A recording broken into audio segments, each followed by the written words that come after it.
हे भगवान, अच्छी बहू पल्ले पड़ी है। जब देखो बस बाहर घूमने की लगी रहती है। ऐसा नहीं है कि घर पर ही बैठ जाए और अपने बड़े बुजुर्गों की थोड़ी मदद कर दे या कम से कम घर ही संभाल ले।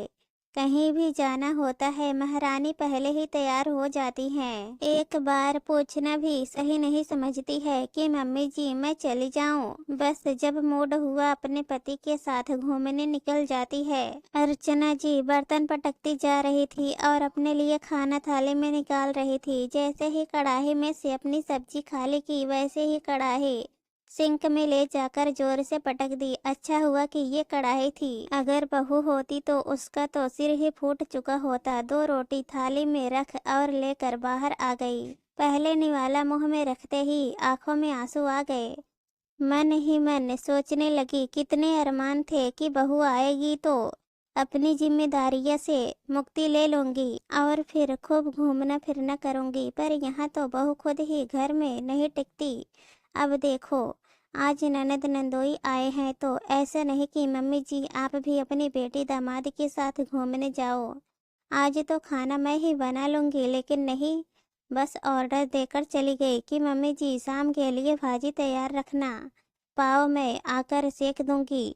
आज तो पाव भाजी खाएंगे। आंसू पोंछते हुए अर्चना जी ने अपना खाना जैसे तैसे खाया और बर्तन सिंक में ले जाकर रख आई। अभी तो वैसे भी 2 बज रहे थे। बच्चे तो सब शाम को 5 बजे तक आएंगे। भाजी के लिए सब्जियां सुधारनी थी, लेकिन सुबह की उठियो अब तक थक चुकी थी, इसलिए थोड़ी देर आराम करने के लिए अपने कमरे में आ गई और बिस्तर पर आकर लेट गई।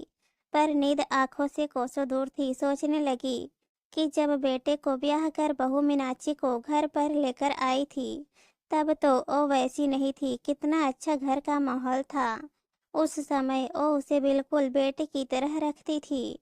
मीनाक्षी ने भी आगे से आगे पूरा घर अच्छे से संभाल रखा था। उन्हें तो बताना भी नहीं पड़ता था कि मीनाक्षी अब तुम्हें क्या काम करना है। वो अपने आप से ही सब कुछ कर लेती थी। और शुरुआती के 4 महीने वाकई बहुत अच्छे से बीते थे।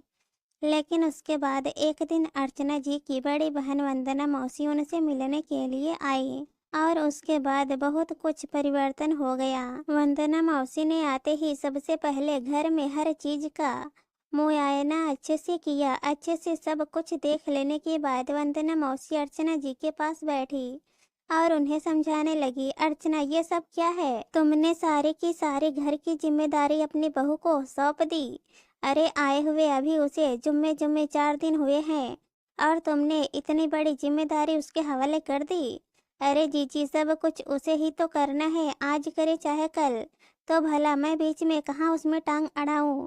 अपनी मर्जी से सब कुछ कर तो लेती है, फिर मुझे कहाँ बीच में बोलने की जरूरत है? अर्चना जी उनके हाथ पर हाथ रखते हुए बोली।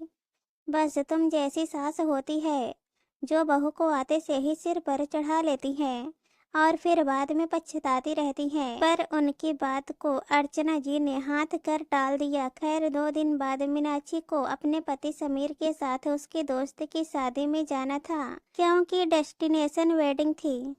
इस कारण से मीनाक्षी और समीर ही शादी में जा पाए। बाकी अर्चना जी अपनी बहन वंदना मौसी के साथ घर पर ही रुक गई। लेकिन जाने से पहले मीनाक्षी अपना सामान पैक कर रही थी। उस समय उसने अर्चना जी को अपने कमरे में बुलाया। अर्चना जी के साथ साथ वंदना मौसी भी कमरे में आ गई। मीनाक्षी अर्चना जी को बताकर कपड़ों के साथ मैचिंग के गहने रख रही थी। तभी वंदना मौसी ने देखा कि अर्चना ने अपनी शादी के सारे सोने के गहने अपनी अलमारी में ही रख रखे थे। उसमें से कुछ गहने निकाल कर उसने अपने बैग में रख लिए। ये देखकर वंदना मौसी को बिल्कुल अच्छा नहीं लगा। इधर मीनाक्षी और समीर घर से रवाना हुए, उधर वंदना मौसी ने अर्चना जी के कान भरने शुरू किया। अर्चना, तू तो पूरी नासमझ ही रही। अरे बहू को आते से ही गहने रखने के लिए कौन दे देता है? तेरी बहू ने सारे सोने के गहने, चाहे वो उसके मायके से आए हो या ससुराल से चढ़ाए गए हो, सब कुछ अपने अलमारी में ही रख रखे हैं। तेरा आगे चलकर क्या होगा? मुझे तो कुछ भी समझ में नहीं आ रहा। अरे जीजी, बहू के गहने हैं तो बहू के पास ही रहेंगे ना। भला मैं उन्हें रख कर क्या करूंगी? मेरे पास कौन से? ओ पड़े पड़े डबल हो जाएंगे और आपने देखा नहीं कि जाने से पहले अलमारी की चाबी भी मुझे देकर गई है। अर्चना जी भी तुनकते हुए बोली, अरे ना समझ, अभी नई नई शादी हुई है, भगवान न करे कभी ऊंच नीच हो जाए तो वो तो सारे गहने लेकर यहाँ से चली जाएगी और फिर तू चाबी लेकर बैठी रहना। यह सुनते ही अर्चना जी बिगड़ कर बोली, जी जी शुभ शुभ बोलो, कैसी बातें बोल रही हो आप। भगवान न करे मेरे बच्चे की जिंदगी में ऐसा दिन आए, और फिर भला क्या कमी छोड़ रखी हूँ मैं। बेटी की तरह ही तो मानती हूँ बहू को, फिर भला ऐसा दिन मेरी जिंदगी में क्यों आएगा। यह सुनकर वंदना मौसी ने समझाते हुए बोली, देख अर्चना, कोई भी अपनी जिंदगी में ऐसे बुरे दिन नहीं सोचता है, लेकिन फिर भी ये आए दिन के किस्से हो गए हैं। आस पड़ोस में हर 4 से 5 घर में ये कहानी ही है। हमारी आंखें बंद कर लेने से कहानी बदल नहीं जाएगी। सच्चाई है ये, सच्चाई को समझ, अभी से बहू पर इतना भरोसा करना सही नहीं है। आखिर वंदना मौसी बार बार यही बातें करने लगी तो धीरे धीरे अर्चना जी भी उनकी बातों में आने लगी। जब तक मीनाक्षी और समीर घर पर आए तब तक अर्चना जी ने मीनाक्षी की अलमारी में से गहने निकाल कर अपने पास रख लिए। जब मीनाक्षी बाकी के बचे हुए गहने अलमारी में रखने लगी तो अपने गहने ना पाकर वो हैरान रह गई। उसने अर्चना जी से पूछा तो अर्चना जी ने कहा, बहू गहने मेरे पास हैं और बाकी के बचे हुए गहने भी तुम मुझे दे दो। आखिर तुम गहनों की जिम्मेदारी नहीं संभाल पाओगी।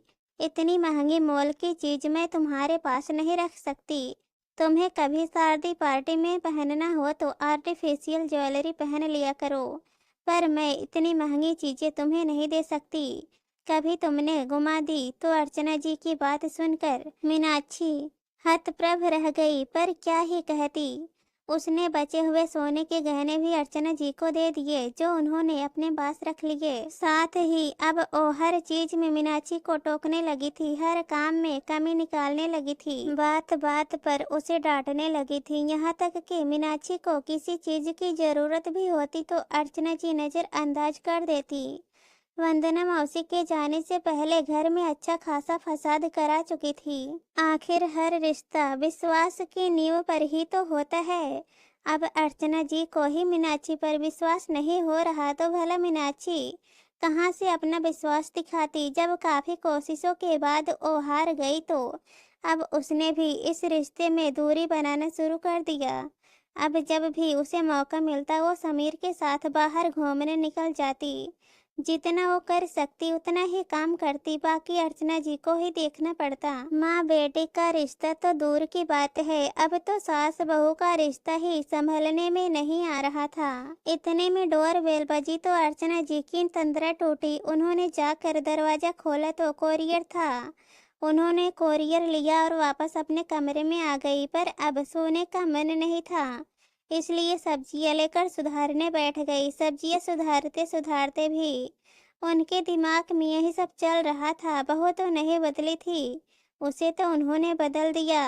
उनके विश्वास में उनके घर में एक अजीब सी रेखा खींच दी, क्योंकि अब वो टिपिकल सास बन कर थक चुकी थी। सब्जी सुधारते सुधारते ही उन्होंने मन में ठान लिया कि उन्हें मीनाक्षी से बात करनी ही पड़ेगी। शाम को जब बच्चे घर पर आए तो भाजी तैयार थी। मीनाक्षी ने फटाफट गर्मा गर्म पाव सेक कर सबको खिला दिया और फिर आखिर में खुद खाने बैठी। बाकी सब लोग अपने अपने कमरे में आराम करने चले गए थे। इतने में अर्चना जी उसके पास आकर बैठ गई। उन्हें यूं अपने पास बैठे देख कर मीनाक्षी को हैरानी हुई, क्योंकि काफी टाइम से ओ मीनाक्षी के पास नहीं बैठी थी। कुछ काम था मम्मी जी आपको, मीनाक्षी ने कहा। बहू तुम तो ऐसी नहीं थी। जब पिछली बार तुम्हारी ननद यहाँ आई थी तब तो तुम घर संभालती थी और हम सब घूमने एक साथ ही बाहर जाते थे, लेकिन आजकल देख रही हूँ जब भी कहीं बाहर जाने का काम होता है तुम पहले निकल जाती हो। मुझे तो पूछती भी नहीं हो कि मैं चलना चाहती हूँ या नहीं। यहाँ तक कि तुम्हारी मर्जी होती है तुम उतना ही करती हो, उसके आगे तुम्हें कोई लेना देना नहीं। क्या ये घर तुम्हारा नहीं है? तुम इसे संभाल नहीं सकती। अर्चना जी इतना कुछ कह गई तो मीनाक्षी ये सुनकर उनकी तरफ हैरानी से देखने लगी। मैं तुमसे ही पूछ रही हूँ, कोई जवाब है तुम्हारे पास? क्या एक बहू की तरह तुम्हारा फर्ज नहीं है कि तुम घर को संभालो? सब कुछ मेरे माथे छोड़ जाती हो। अरे माना कि तुम्हें घूमने फिरने का शौक है तो घूमो फिरो, लेकिन घर को संभालने के बाद मम्मी जी कैसी बात कर रही हो आप? मैं गहने नहीं संभाल सकती तो आपका घर क्या संभालूंगी? सोचिए जरा, 7-8 लाख रुपयों के गहनों के आगे इस 1 करोड़ रुपए के मकान का मोल, इतने महंगे मोल की चीज के लिए आप मुझ पर विश्वास कैसे कर सकती हो? इसलिए मैं जब कहीं जाना होता है तो पहले निकल जाती हूँ, ताकि आपको ये ना लगे कि मैं आपकी पीठ पीछे आपके घर को कुछ कर दूंगी। मीनाक्षी ने कहा तो अर्चना जी हैरान रह गई, क्योंकि मीनाक्षी कह तो सही रही थी। उन्होंने ही तो कहा था कि महंगे मोल की चीज के लिए और उस पर विश्वास नहीं कर सकती। आखिर महंगी चीज अपनी बहू के हवाले नहीं कर सकती। तो बहू तो ये सब अपने गहनों के लिए कह रही थी, अर्चना जी ने कहा। और नहीं तो क्या मम्मी, हमने ही कहा था भाभी से ऐसा करने के लिए। आपने एक पल भी नहीं सोचा? भाभी उस समय जब मेरे ससुराल आई थी तो आर्टिफिशियल ज्वेलरी पहनकर आई थी, कितना बुरा लगा था मुझे जब पता चला कि आपने वंदना मौसी के बातों में आकर भाभी के सारे गहने लेकर रख लिए।